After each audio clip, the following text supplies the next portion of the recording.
Tropical biology. Today we will start with Hardy-Weinberg law. Hardy-Weinberg law ਜਿਹੜਾ ਹੈ population genetics ਦੇ under ਆਉਂਦਾ ਆ। ਪੋਪੂਲੇਸ਼ਨ ਜੈਨੇਟਿਕਸ ਉਹ ਸਟੱਡੀ ਹੁੰਦੀ ਆ ਜਿਹਦੇ ਵਿੱਚ ਅਸੀਂ ਕਿਸੇ ਵੀ ਪੋਪੂਲੇਸ਼ਨ ਦੇ ਜੀਨਸ ਦੀ ਜਿਹੜੀ ਫਰੀਕੁਐਂਸੀ ਆ ਉਹਦੇ ਬਾਰੇ ਸਟੱਡੀ ਕਰਦੇ ਹਾਂ ਕਿ ਕਿਸੇ ਪੋਪੂਲੇਸ਼ਨ ਦੇ ਵਿੱਚ ਜਿੰਨੇ ਵੀ ਜੀਨ ਆ ਡੋਮੀਨੈਂਟ ਆ ਰਿਸੈਸਿਵ ਆ ਹੈਟਰੋਜ਼ਾਈਗਸ ਆ ਹੋਮੋਜ਼ਾਈਗਸ ਆ ਉਹਨਾਂ ਦੀ ਫਰੀਕੁਐਂਸੀ ਕੀ ਆ। ਠੀਕ ਹੈ, ਸੋ ਸਟਾਰਟ ਕਰਦੇ ਹਾਂ ਹਾਰਡੀ-ਵੇਨਬਰਗ ਲਾਅ। ਹਾਰਡੀ-ਵੇਨਬਰਗ ਲਾਅ ਦੇ ਅਕੋਰਡਿੰਗਲੀ ਜਿਹੜੀਆਂ ਰਿਲੇਟਿਵ ਫਰੀਕੁਐਂਸੀਜ਼ ਨੇ ਜੀਨਸ ਦੀਆਂ ਕਿਸੇ ਵੀ ਜਨਰੇਸ਼ਨ ਦੇ ਵਿੱਚ ਕਿਸੇ ਵੀ ਪੋਪੂਲੇਸ਼ਨ ਦੇ ਵਿੱਚ ਜਿਹੜੀਆਂ ਫਰੀਕੁਐਂਸੀਜ਼ ਨੇ ਅਲੀਲਸ ਦੀਆਂ, ਅਲੀਲ ਤੁਸੀਂ ਜਾਣਦੇ ਹੋਗੇ ਕਿਸੇ ਵੀ ਇੱਕ ਜੀਨਸ ਦੀਆਂ ਦੋ ਫਾਰਮ ਜਿਵੇਂ ਹੋਮੋਜ਼ਾਈਗਸ ਆ ਅਤੇ ਉਹਦੇ ਵਿੱਚ ਜੇ ਅਸੀਂ ਕੈਪੀਟਲ ਟੀ ਅਤੇ ਉਹਦੇ ਅਲੀਲਸ ਨੇ। ਠੀਕ ਹੈ, ਜੇ ਹੈਟਰੋਜ਼ਾਈਗਸ ਆ ਕੈਪੀਟਲ ਟੀ ਸਮੋਲ ਟੀ ਉਹਦੇ ਅਲੀਲਸ ਨੇ ਜਿਹੜੀਆਂ ਵੀ ਅਲਟਰਨੇਟਿਵ ਫਾਰਮਸ ਹੁੰਦੀਆਂ। ਅਤੇ ਕਹਿੰਦਾ ਕਿ ਉਹ ਅਲੀਲਸ ਦੀ ਜਿਹੜੀ ਫਰੀਕੁਐਂਸੀ ਆ ਉਹ ਸੇਮ ਰਹਿੰਦੀ ਆ ਜਨਰੇਸ਼ਨ ਟੂ ਜਨਰੇਸ਼ਨ। ਠੀਕ ਹੈ, ਕਿੱਥੇ ਜਿੱਥੇ ਆਰਗੇਨਿਜ਼ਮ ਜਿਹੜੇ ਆ ਉਹ ਸੈਕਸ਼ੁਅਲੀ ਰੀਪਰੋਡਿਊਸ ਕਰਦੇ ਹੋਣ। ਠੀਕ ਹੈ, ਉਹਨਾਂ ਵਿੱਚ ਉਹ ਜਿਹੜੀਆਂ ਹੈਗੀਆਂ ਫਰੀਕੁਐਂਸੀਜ਼ ਉਹ ਕੌਨਸਟੈਂਟ ਰਹਿੰਦੀਆਂ ਨੇ ਥਰੂ ਆਊਟ ਦੇਅਰ ਲਾਈਫ ਔਰ ਥਰੂ ਆਊਟ ਦੇਅਰ ਪੋਪੂਲੇਸ਼ਨ, ਜਿੰਨੀ ਦੇਰ ਵੀ ਉਹ ਪੋਪੂਲੇਸ਼ਨ ਜਿਹੜੀ ਉਹ ਸਰਵਾਈਵ ਕਰਦੀ ਹੈ। ਠੀਕ ਹੈ, ਇਹਦੇ ਵਿੱਚ ਅਸੀਂ ਦੇਖਾਂਗੇ ਕਿ ਕਿੱਥੇ ਐਪਲੀਕੇਬਲ ਹੈਗੀ ਆ ਇਹ ਵਾਲਾ ਜਿਹੜਾ ਲਾਅ ਆ ਇਹ ਐਪਲੀਕੇਬਲ ਕਿੱਥੇ ਆ। ਠੀਕ ਹੈ, ਨੋਰਮਲੀ ਜਿਹੜਾ ਆ ਇਹ ਲਾਅ ਐਪਲੀਕੇਬਲ ਨਹੀਂ ਆ ਬਿਕਾਜ਼ ਇਹਦੀਆਂ ਕੰਡੀਸ਼ਨਸ ਜਦੋਂ ਅਸੀਂ ਪੜ੍ਹਾਂਗੇ ਤਾਂ ਤੁਹਾਨੂੰ ਆਟੋਮੈਟਿਕਲੀ ਸਮਝ ਲੱਗ ਜਾਏਗੀ ਕਿ ਪੋਸੀਬਲ ਨਹੀਂ ਹੈ। It is a theoretical process. ਉਹਨਾਂ ਦੇ ਅਕੋਰਡਿੰਗਲੀ ਹਾਰਡੀ-ਵੇਨਬਰਗ ਦੇ ਇਹ ਕਿੱਥੇ ਐਪਲੀਕੇਬਲ ਆ ਜਿੱਥੇ ਪੋਪੂਲੇਸ਼ਨ ਦਾ ਜਿਹੜਾ ਆ ਉਹ ਸਾਈਜ਼ ਆ ਬਹੁਤ ਜ਼ਿਆਦਾ ਲਾਰਜ ਹੋਏ। ਠੀਕ ਹੈ, ਬਿਗ ਪੋਪੂਲੇਸ਼ਨ ਹੋਏ ਉਸ ਜਗ੍ਹਾ 'ਤੇ ਉੱਥੇ ਹੀ ਇਹ ਐਪਲੀਕੇਬਲ ਆ ਲਾਅ। ਠੀਕ ਹੈ, ਅਤੇ ਬਟ ਸਾਨੂੰ ਪਤਾ ਹੈ ਕਿ ਸਾਰਿਆਂ ਪੋਪੂਲੇਸ਼ਨ ਜਿਹੜੀਆਂ ਹੁੰਦੀਆਂ ਸਾਰਿਆਂ ਦਾ ਸਾਈਜ਼ ਸੇਮ ਨਹੀਂ ਹੁੰਦਾ ਜਾਂ ਸਾਰੀਆਂ ਬਿਗ ਨਹੀਂ ਹੁੰਦੀਆਂ ਜਾਂ ਸਾਰੀਆਂ ਸਮੋਲ ਨਹੀਂ ਹੁੰਦੀਆਂ, ਵੇਰੀ ਕਰਦੀਆਂ। ਠੀਕ ਹੈ, ਦੂਜੀ ਗੱਲ ਉਹਨਾਂ ਨੇ ਕਹੀ ਸੀ ਕਿ ਜਿਹੜੇ ਆਰਗੇਨਿਜ਼ਮ ਆ ਉਹਨਾਂ ਦੇ ਵਿੱਚ ਰੈਂਡਮ ਮੇਟਿੰਗ ਹੁੰਦੀ ਹੋਏ ਤਾਂ ਕਰਕੇ ਐਪਲੀਕੇਬਲ ਹੋਏ। ਰੈਂਡਮ ਮੇਟਿੰਗ ਮਤਲਬ ਕਿ ਜ਼ਰੂਰੀ ਨਹੀਂ ਹੈ ਕਿ ਸਪੀਸ਼ੀਜ਼ ਦੇ ਨਾਲ ਹੀ ਬਰੀਡ ਕਰਨਾ, ਕਿਸੇ ਹੋਰ ਸਪੀਸ਼ੀਜ਼ ਨਾਲ ਉਹ ਬਰੀਡ ਕਰ ਸਕਦਾ। That is random mating, that is not possible scientifically we know that. ਠੀਕ ਹੈ, ਥਰਡ ਉਹਨਾਂ ਨੇ ਕਿਹਾ ਸੀ ਕਿ ਦੇਅਰ ਇਜ਼ ਨੋ ਮਿਊਟੇਸ਼ਨ, ਕੋਈ ਮਿਊਟੇਸ਼ਨ ਨਹੀਂ ਆਊਗੀ ਪੋਪੂਲੇਸ਼ਨ ਦੇ ਵਿੱਚ ਅਤੇ ਫਿਰ ਇਹ ਲਾਅ ਐਪਲੀਕੇਬਲ ਆ। ਇਹ ਵੀ ਚੀਜ਼ ਪੋਸੀਬਲ ਨਹੀਂ ਆ ਬਿਕਾਜ਼ ਮਿਊਟੇਸ਼ਨ ਤਾਂ is not in any ones control. ਠੀਕ ਹੈ, ਉਹ ਆ ਸਕਦੀਆਂ ਮਿਊਟੇਸ਼ਨ ਕਦੀ ਵੀ ਸਪੌਂਟੇਨੀਅਸ ਆ ਐਂਡ ਸਡਨ ਵੀ ਆ। ਠੀਕ ਹੈ, ਐਂਡ ਨੈਕਸਟ ਉਹਨਾਂ ਨੇ ਕਿਹਾ ਸੀ ਕਿ ਜਿਹੜੇ ਆਰਗੇਨਿਜ਼ਮ ਹੋਣਗੇ ਜਿਹੜੇ ਸਰਵਾਈਵ ਕਰਨਗੇ ਉਹਨਾਂ ਦਾ ਸੇਮ ਰੀਪਰੋਡਕਟਿਵ ਪੋਟੈਂਸ਼ੀਅਲ ਹੋਏਗਾ। ਠੀਕ ਹੈ, ਔਰ organism survive and have same same reproductive potential. All organisms survive and have uniform or same reproductive potential. ਠੀਕ ਹੈ, ਸਾਰਿਆਂ ਦੀ ਪੋਟੈਂਸ਼ੀਅਲੀ ਜਿਹੜੇ ਹੈਗੇ ਉਹ ਸਾਰਿਆਂ ਦਾ ਪੋਟੈਂਸ਼ੀਅਲ ਸੇਮ ਹੋਵੇ ਜਿੰਨੇ ਵੀ ਰੀਪਰੋਡਿਊਸ ਕਰ ਰਹੇ ਆ। ਸਪੋਜ਼ ਕਿ ਜੇ ਇੱਕ ਆਰਗੇਨਿਜ਼ਮ ਆ ਉਹ 6 ਆਰਗੇਨਿਜ਼ਮ ਪ੍ਰੋਡਿਊਸ ਕਰਦਾ ਅਤੇ ਉਹ ਸਾਰੇ ਹੀ 6 ਕਰਦੇ ਹੋਣ, ਜਸਟ ਐਗਜ਼ਾਮਪਲ। ਠੀਕ ਹੈ, ਬਟ ਇੱਦਾਂ ਪੋਸੀਬਲ ਨਹੀਂ ਆ। ਇਹ ਸਾਰਿਆਂ ਦਾ ਪੋਟੈਂਸ਼ੀਅਲ ਡਿਫਰੈਂਟ ਹੁੰਦਾ ਐਂਡ ਇਹ ਬੜੇ ਫੈਕਟਰਸ 'ਤੇ ਜਿਹੜਾ ਆ ਉਹ ਡਿਪੈਂਡ ਕਰਦਾ ਹੈ। ਠੀਕ ਹੈ, ਉਸ ਤੋਂ ਬਾਅਦ ਜਿਹੜਾ ਹਾਰਡੀ-ਵੇਨਬਰਗ ਨੇ ਇੱਕ ਐਕਸਪ੍ਰੈਸ਼ਨ ਦਿੱਤਾ ਸੀਗਾ। ਠੀਕ ਹੈ, ਉਹ ਅਸੀਂ ਡਿਰਾਈਵ ਕਰਾਂਗੇ ਕਿ ਕੀ ਐਕਸਪ੍ਰੈਸ਼ਨ ਹੈ। ਪਹਿਲਾਂ ਤਾਂ ਉਹਨੇ ਕਿਹਾ ਸੀ ਕਿ ਕੰਡੀਸ਼ਨਸ ਇਹ ਚਾਹੀਦੀਆਂ ਤਾਂ ਕਰਕੇ ਇਹ ਲਾਅ ਜਿਹੜਾ ਉਹ ਅਪਲਾਈ ਹੋ ਸਕਦਾ। ਨੈਕਸਟ ਉਹਨੇ ਜਿਹੜਾ ਐਕਸਪ੍ਰੈਸ਼ਨ ਦਿੱਤਾ ਆ ਸਾਨੂੰ ਪਤਾ ਹੈ ਕਿ ਅਸੀਂ ਜਿਹੜੇ ਡੋਮੀਨੈਂਟ ਜਿਹੜੇ ਹੈਗੇ ਆ ਸਾਡੇ ਕੋਲ ਡੋਮੀਨੈਂਟ ਹੁੰਦੇ ਆ, ਰਿਸੈਸਿਵ ਹੁੰਦੇ ਆ ਐਂਡ ਹੈਟਰੋਜ਼ਾਈਗਸ ਹੁੰਦੇ ਆ। ਠੀਕ ਹੈ, 3 ਤਰ੍ਹਾਂ ਦੇ ਹੁੰਦੇ ਆ।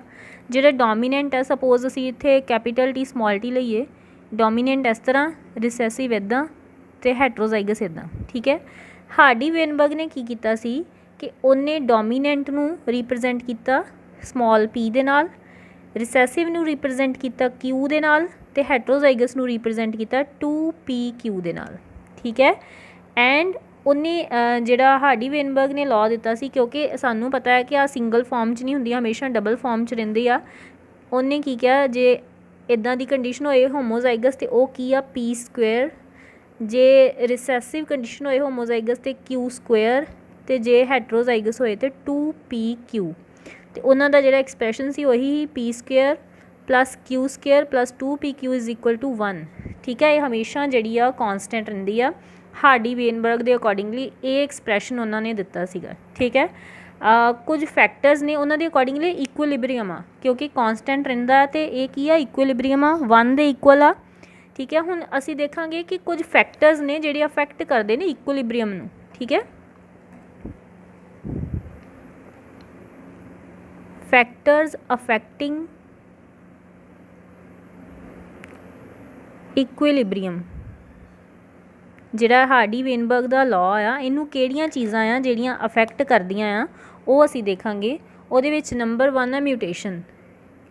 ਮਿਊਟੇਸ਼ਨ ਆ ਜਾਂਦੀ ਆ ਅਤੇ ਇਹ ਵਾਲਾ ਜਿਹੜਾ ਇਕੁਇਲਿਬਰੀਅਮ ਆ ਉਹ ਨਹੀਂ ਪੋਸੀਬਲ ਹੋਊਗਾ। ਠੀਕ ਹੈ, ਸੈਕਿੰਡ ਆ ਰਿਕੰਬੀਨੇਸ਼ਨ। ਰਿਕੰਬੀਨੇਸ਼ਨ ਆ ਜਾਂਦੇ ਆ, ਸਾਨੂੰ ਪਤਾ ਜਦੋਂ ਮਿਓਟਿਕ ਡਿਵੀਜ਼ਨ ਹੁੰਦੀ ਆ, ਜਦੋਂ ਗੈਮੀਟਸ ਦੀ ਫਾਰਮੇਸ਼ਨ ਹੁੰਦੀ ਆ, ਉਸ ਟਾਈਮ 'ਤੇ ਰਿਕੰਬੀਨੇਸ਼ਨ ਹੁੰਦਾ ਆ। ਠੀਕ ਹੈ, ਅਤੇ ਇਹਦਾ ਕਰਕੇ ਜਿਹੜੀਆਂ ਰਿਕੰਬੀਨੇਸ਼ਨ ਆਉਣੇ ਇਜ਼ ਨੈਚੁਰਲ, ਅਤੇ ਇਸ ਕਰਕੇ ਇਹ ਲਾਅ ਜਿਹੜਾ ਆ ਜਾਂ ਇਕੁਇਲਿਬਰੀਅਮ ਜਿਹੜਾ ਆ ਉਹ ਅਫੈਕਟ ਹੋ ਸਕਦਾ ਹੈ। ਥਰਡ ਕੰਡੀਸ਼ਨ ਦਿੱਤੀ ਸੀਗੀ ਜੀਨ ਮਾਈਗ੍ਰੇਸ਼ਨ। ਜੀਨ ਮਾਈਗ੍ਰੇਸ਼ਨ, ਜਿਹੜੇ ਜੀਨ ਖੁਦ ਨਹੀਂ ਮੂਵ ਕਰਨਗੇ, ਔਰਗੈਨਿਜ਼ਮ ਮੂਵ ਕਰੂਗਾ ਅਤੇ ਤਾਂ ਜੀਨ ਮੂਵ ਕਰਨਗੇ। ਠੀਕ ਹੈ, ਜੀਨ ਮਾਈਗ੍ਰੇਸ਼ਨ 'ਚ ਸਾਡੇ ਕੋਲ 2 ਕੰਡੀਸ਼ਨ ਆ ਜਾਂਦੀਆਂ। ਇੱਕ ਆ ਜਾਂਦੀ ਆ ਐਮੀਗ੍ਰੇਸ਼ਨ, ਨੈਕਸਟ ਆਉਂਦੀ ਆ ਇਮੀਗ੍ਰੇਸ਼ਨ। ਐਮੀਗ੍ਰੇਸ਼ਨ ਦਾ ਮਤਲਬ ਆਊਟ ਹੋ ਜਾਣਾ, ਕਿਸੇ ਇੰਡੀਵਿਜੂਅਲ ਦਾ ਪਾਪੂਲੇਸ਼ਨ 'ਚੋਂ ਚਲੇ ਜਾਣ ਨਾਲ ਉਹਦੇ ਜੀਨ ਜਿਹੜੇ ਆ ਉਹ ਚਲੇ ਜਾਣੇ, ਅਤੇ ਉਹ ਹੋ ਗਿਆ ਉਹਦਾ ਜੀਨ ਮਾਈਗ੍ਰੇਸ਼ਨ ਦਾ ਇੱਕ ਢੰਗ। ਦੂਸਰਾ ਤਰੀਕਾ ਇਹ ਆ ਕਿ ਜੇ ਜੀਨ ਕੋਈ ਐਂਟਰ ਕਰਦਾ ਇੰਡੀਵਿਜੂਅਲ ਕਿਸੇ ਪਾਪੂਲੇਸ਼ਨ ਦੇ ਵਿੱਚ, ਠੀਕ ਹੈ, ਅਤੇ ਉਹਦੇ ਨਾਲ ਕੀ ਹੋਏਗਾ ਕਿ ਉਹ ਜੀਨ ਵੀ ਐਂਟਰ ਕਰ ਜਾਏਗਾ ਅਤੇ ਉਹ ਜੀਨ ਮਾਈਗ੍ਰੇਸ਼ਨ ਹੋਈ। ਠੀਕ ਹੈ, ਔਰਗੈਨਿਜ਼ਮ ਦੇ ਮੂਵ ਕਰਨ ਦੇ ਨਾਲ ਜਿਹੜੀ ਮੂਵਮੈਂਟ ਹੋਈ ਆ ਜੀਨਸ ਦੀ, ਉਹ ਜੀਨ ਮਾਈਗ੍ਰੇਸ਼ਨ ਆ। ਠੀਕ ਹੈ, ਉਸ ਤੋਂ ਬਾਅਦ 4th ਆਉਂਦਾ factor genetic drift. Genetic drift ਹੁੰਦੀ ਆ ਰੈਂਡਮ ਸੈਂਪਲਿੰਗ ਆਫ ਗੈਮੀਟਸ। ਠੀਕ ਹੈ, ਇਹ ਮਤਲਬ ਬਾਏ ਚਾਂਸ ਆ ਕਿਸੇ ਸਮੋਲ ਪਾਪੂਲੇਸ਼ਨ 'ਚੋਂ। ਜਿਹੜੀ ਜੈਨੇਟਿਕ ਡ੍ਰਿਫਟ ਆ ਨਾ, ਇਹ ਬਹੁਤ ਹੀ ਸਮੋਲ ਪਾਪੂਲੇਸ਼ਨ 'ਤੇ ਅਪਲਾਈ ਹੁੰਦੀ ਹੈ। ਠੀਕ ਹੈ, ਅਤੇ ਜਿਹੜਾ ਹਾਰਡੀ ਵੇਨਬਰਗ ਲਾਅ ਆ ਇਹ ਬਿਗ ਪਾਪੂਲੇਸ਼ਨ 'ਤੇ ਅਪਲਾਈ ਹੁੰਦਾ, ਇਸ ਕਰਕੇ ਦੋਨੋਂ ਇੱਕ ਦੂਜੇ ਦੇ ਐਂਟਾਗੋਨਿਸਟਿਕ ਨੇ। ਠੀਕ ਹੈ, ਜਿਹੜੀ ਜੈਨੇਟਿਕ ਡ੍ਰਿਫਟ ਆ ਉਹ ਬਾਏ ਚਾਂਸ ਐਲੀਮੀਨੇਸ਼ਨ ਆ of jean from small population. By chance ਕਿਸੇ ਚੀਜ਼ 'ਚੋਂ ਐਲੀਮੀਨੇਟ ਹੋ ਜਾਣਾ। ਸਪੋਜ਼ ਇਹਦੇ 'ਚ 2 ਚੀਜ਼ਾਂ ਸਾਡੇ ਕੋਲ ਆਉਂਦੀਆਂ ਨੇ। ਇੱਕ ਹੁੰਦਾ ਆ ਬੋਟਲ ਨੈਕ ਇਫੈਕਟ, ਸੈਕਿੰਡ ਹੁੰਦਾ ਆ founders effect. Bottle neck effect ਦੇ ਵਿੱਚ ਅਸੀਂ ਦੇਖਾਂਗੇ ਕਿ ਕੀ ਆ। ਸਪੋਜ਼ ਕਿ ਮੈਂ ਕੋਈ ਬੋਟਲ ਆ, ਇਹਦੇ ਨਾਲ ਮੈਂ ਰੀਪ੍ਰਜੈਂਟ ਕਰਦੀ ਪਈ ਹਾਂ ਕਿ ਕੋਈ ਪਾਪੂਲੇਸ਼ਨ ਆ ਬਹੁਤ ਸਾਰੇ ਔਰਗੈਨਿਜ਼ਮਸ ਦੀ। ਠੀਕ ਹੈ, excuse me for this bottle. Suppose ਕਿ ਇਹਦੇ ਵਿੱਚ ਮੈਂ ਜਿਹੜੀ ਪਾਪੂਲੇਸ਼ਨ ਸ਼ੋ ਕਰਦੀ ਪਈ ਹਾਂ, ਉਹ ਵੱਖਰੇ ਵੱਖਰੇ ਜਿਹੜੇ ਜਿੰਨੇ ਵੀ ਕਲਰ ਆ ਉਹ ਵੱਖਰੇ ਸ਼ੋ ਕਰਦੇ ਪਏ ਆ ਪਾਪੂਲੇਸ਼ਨ ਕਿਸੇ ਨੂੰ। ਠੀਕ ਹੈ, ਸਪੋਜ਼ ਐਂਡ ਜਦੋਂ ਇਹ ਵਾਲੀ ਕੀ ਆ, ਹੁਣ ਕਿਉਂਕਿ ਜੈਨੇਟਿਕ ਡ੍ਰਿਫਟ ਦੇ ਵਿੱਚ ਰੈਂਡਮ ਆ, ਬਾਈ ਚਾਂਸ ਆ, ਮੰਨ ਲਓ ਇਹ ਪਾਪੂਲੇਸ਼ਨ ਸ਼ੋ ਕਰਦੇ ਪਏ ਆ ਸਾਰੇ ਜਿਹੜੇ ਵੀ ਪੈਬਲਸ, ਮੰਨ ਲਓ ਇਹ ਕਲਰਡ ਪੈਬਲਸ ਹੋਣਗੇ, ਉਹਨਾਂ ਨੂੰ ਮੈਂ ਪਾਪੂਲੇਸ਼ਨ ਮੰਨਿਆ ਹੈ ਵੱਖਰੇ ਵੱਖਰੇ ਇੰਡੀਵਿਜੂਅਲਸ ਦੀ। ਹੁਣ ਇਹ ਬੋਟਲ ਨੂੰ ਜੇ ਅਸੀਂ ਅਪ ਸਾਈਡ ਡਾਊਨ ਕਰ ਦਈਏ ਅਤੇ ਇਹਦੇ ਵਿੱਚੋਂ ਕੁਝ ਪਾਪੂਲੇਸ਼ਨ ਬਾਹਰ ਆ ਗਈਆਂ ਸਪੋਜ਼। ਠੀਕ ਹੈ, ਮੰਨ ਲਓ ਕਿ ਇਹਦੇ ਵਿੱਚੋਂ ਆ ਜਿਹੜੀਆਂ ਬਲੈਕ ਵਾਲੀ ਪਾਪੂਲੇਸ਼ਨ ਆ, ਮਤਲਬ ਇੱਕ ਜਿਹੜੀ ਰੀਪ੍ਰਜੈਂਟ ਕਰਦੀ ਪਈ ਆ, ਇਹ ਵਾਲੀ ਪਾਪੂਲੇਸ਼ਨ ਬਾਹਰ ਆ ਗਈ। ਠੀਕ ਹੈ, ਕਿਉਂਕਿ ਸਾਰਿਆਂ ਨੂੰ ਐਟ ਅ ਟਾਈਮ ਨਹੀਂ ਸਿਲੈਕਟ ਕੀਤਾ ਜਾ ਸਕਦਾ, ਬੋਟਲ ਨੈਕ ਬਿਕੋਜ਼ ਨੈਰੋਅਰ ਆ, ਅਤੇ ਇਹਦੇ 'ਚੋਂ ਕੁਝ ਪਾਪੂਲੇਸ਼ਨ ਸਿਲੈਕਟ ਹੋ ਗਈਆਂ ਜਿਹੜੀਆਂ ਬਾਹਰ ਆ ਗਈਆਂ, ਦੈਟ ਇਜ਼ ਬਲੈਕ ਵਾਲੀਆਂ। ਠੀਕ ਹੈ, ਹੁਣ ਇਹ ਵਾਲੀਆਂ ਬਲੈਕ ਵਾਲੀਆਂ ਪਾਪੂਲੇਸ਼ਨ ਜਿਹੜੀਆਂ ਆ, ਇਹ ਜਦੋਂ ਬਾਹਰ ਆ ਗਈਆਂ, ਠੀਕ ਆ, ਦੇ ਕਮ ਆਊਟ, ਕਿਸੇ ਵੀ ਜਗ੍ਹਾ 'ਤੇ ਗਈਆਂ, ਕਿਸੇ ਲੈਂਡ 'ਤੇ ਗਈਆਂ, ਠੀਕ ਹੈ, ਜਾਂ ਕਿਸੇ ਏਰੀਆ 'ਤੇ ਗਈਆਂ ਕਿਸੇ ਤਰ੍ਹਾਂ ਵੀ, ਐਂਡ ਇਹਨਾਂ ਨੇ ਕੀ ਕੀਤਾ ਉੱਥੇ ਜਾ ਕੇ ਮਲਟੀਪਲਾਈ। ਠੀਕ ਹੈ, ਜਦੋਂ ਇਹਨਾਂ ਨੇ ਉੱਥੇ ਜਾ ਕੇ ਮਲਟੀਪਲਾਈ ਕੀਤਾ ਅਤੇ ਇਹਨਾਂ ਨੇ ਆਪਣੇ ਵਰਗੇ ਇੰਡੀਵਿਜੂਅਲਸ ਜਿਹੜੇ ਆ ਉਹ ਪ੍ਰੋਡਿਊਸ ਕੀਤੇ, ਜਿਨ੍ਹਾਂ ਦੇ ਵਿੱਚ ਇਹਨਾਂ ਵਾਲੇ ਸੇਮ ਜੀਨ ਸੀ। ਇਹਦਾ ਅਤੇ ਇਹਦਾ ਜਿਹੜਾ ਜੀਨ ਆ ਉਹ ਸੇਮ ਹੋਊਗਾ। ਠੀਕ ਹੈ, ਇਹਨਾਂ ਦਾ ਓਰੀਜਨਲ ਜੀਨ ਹੋਣਗੇ ਇਹਦੇ ਵਿੱਚ। ਹੁਣ ਮੰਨ ਲਓ ਇਹ ਜਿਹੜੇ 2 ਜਾਂ 4 ਇੰਡੀਵਿਜੂਅਲ ਜਿਹੜੇ ਆ ਉਹ ਗਏ ਸੀਗੇ ਅਤੇ ਉਹਨਾਂ ਦੇ ਆਪਣੇ ਓਰੀਜਨਲ ਜੀਨ ਸੀ, ਉਹਨਾਂ ਨੇ ਜਾ ਕੇ ਉੱਥੇ ਪਾਪੂਲੇਸ਼ਨ ਜਨਰੇਟ ਕੀਤੀ, ਅਤੇ ਜਿਹਨਾਂ ਨੇ ਫਾਊਂਡ ਕੀਤੀ ਇਹ ਪਾਪੂਲੇਸ਼ਨ, ਠੀਕ ਹੈ, ਬਲੈਕ ਵਾਲੇ ਜਿਹੜੇ ਆ, ਇਹ ਕਿਹੜੀ ਹੋ ਗਈ, ਫਾਊਂਡਰਸ ਇਫੈਕਟ। ਠੀਕ ਹੈ, ਅਤੇ ਇੱਕ ਪਾਪੂਲੇਸ਼ਨ ਦਾ ਸਿਲੈਕਟ ਹੋ ਜਾਣਾ, that is the bottle neck effect, ਕਿਸੇ ਪਰਟੀਕੂਲਰ ਰੀਜਨ ਕਰਕੇ ਜਾਂ ਕੋਈ ਸਮੋਲ ਪਾਪੂਲੇਸ਼ਨ, ਕਿਉਂਕਿ ਜੈਨੇਟਿਕ ਡ੍ਰਿਫਟ ਆਪਾਂ ਪਹਿਲਾਂ ਗੱਲ ਕਰ ਚੁੱਕੇ ਹਾਂ ਕਿ ਇਹ बहुत ਸਮੋਲ ਪੋਪੂਲੇਸ਼ਨ 'ਤੇ ਅਪਲਾਈ ਹੁੰਦਾ ਹੈ ਅਤੇ ਇਸ ਕਰਕੇ ਇਹ ਹਾਰਡੀ ਵੇਨਬਰਗ ਦਾ ਇੱਕ ਅਫੈਕਟ ਕਰਦਾ ਉਹਨੂੰ, ਕਿਉਂਕਿ ਹਾਰਡੀ ਵੇਨਬਰਗ ਜਿਹੜਾ ਹੈ ਉਹ ਸਮੋਲ ਪੋਪੂਲੇਸ਼ਨ 'ਤੇ ਅਪਲਾਈ ਨਹੀਂ ਹੁੰਦਾ।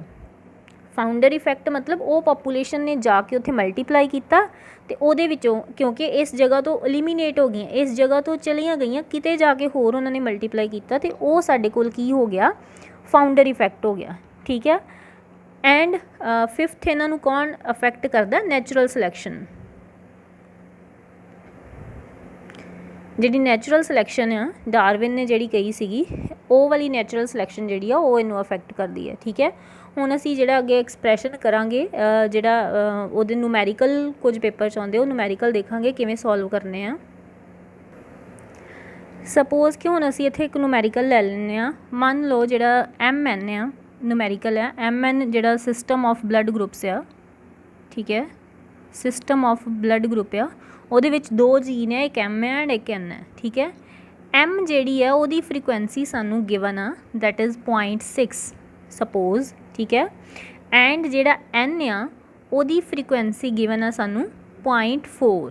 ਠੀਕ ਹੈ। ਅਤੇ ਸਾਨੂੰ ਉਹਨਾਂ ਨੇ ਕਿਹਾ ਆ ਕਿ find frequency of heterozygous individual